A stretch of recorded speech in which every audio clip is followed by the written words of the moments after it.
இச்செய்தியை வழங்குபவர் Aalayam associates private limited property developers.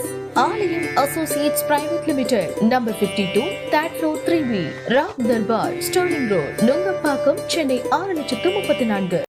விடியா திமுக அரசு பொறுப்பேற்று வயலூர் நரிக்குறவர்களின் வாழ்வாதாரம் உள்ளிட்ட அடிப்படை கட்டமைப்பு வசதிகளை மேம்படுத்திட எந்தவொரு நல்ல திட்டங்களையும் நடைமுறைப்படுத்தாமல் நரிக்குறவ இன மக்களை வஞ்சிப்பதாக கூறி உத்திரமேரூர் வட்டார வளர்ச்சி அலுவலகத்தில் தஞ்சமடைந்த நரிக்குறவர்கள்.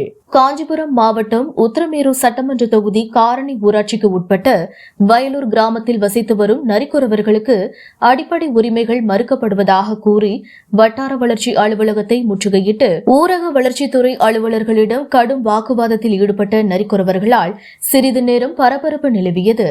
வயலூர் கிராமத்தில் நரிக்குறவர் மக்களுக்கு 100 நாள் வேலை நிரந்தரமாக வழங்கிட கோரியும் தெருவிளக்குகள், சாலை வசதிகளை மேம்படுத்திடவும், அனைத்து நரிக்குறவர் வீடுகளுக்கும் குடிநீர் திட்டத்தினை முறையாக இணைப்புகள் வழங்கி சுகாதார குடிநீர் வழங்கிடவும் தொடர்ந்து மறுக்கப்படும் ஜாதி சான்றிதழ் வழங்கிட கோரியும் உத்திரமேரூர் வட்டார வளர்ச்சி அலுவலகத்தை முற்றுகையிட்டு ஆர்ப்பாட்டத்தில் ஈடுபட்டனர். மேலும் வயலூர் 6வது வார்டு உறுப்பினர் நரிக்குறவர் சத்யா கூறுகையில், உள்ளாட்சி அமைப்புகளின் பிரதிநிதிகள் நரிக்குறவ மக்களை வஞ்சிப்பதாக குற்றம் சாட்டினார்.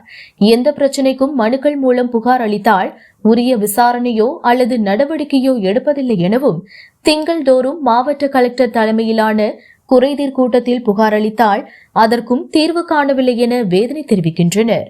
தேர்தல் சமயத்தில் நரிக்குறவர்களின் ஓட்டுகளுக்காக கண்துடைப்பு நாடகங்களை அரசியல்வாதிகள் அரங்கேற்றுவதாகவும், ஆட்சி அதிகாரத்தில் வந்தவுடன் நரிக்குறவர் மக்களை கண்டுகொள்வதில்லை என ஆவேசமாக அமளி துமளியில் ஈடுபட்டனர். உத்திரமேரூர் வட்டார வளர்ச்சி அலுவலர் லோகநாதன் வயலூர் நரிக்குறவர்களிடையே உங்கள் கோரிக்கைகளை பரிசீலனை செய்வதாக சமரச பேச்சு நடத்தியதன் பேரில் நரிக்குறவர்கள் ஆர்ப்பாட்டத்தை கைவிடுத்து கலைந்து சென்றனர். இதனால் வட்டார வளர்ச்சி அலுவலகத்தில் சிறிது நேரம் சலசலப்பு நிலவியது.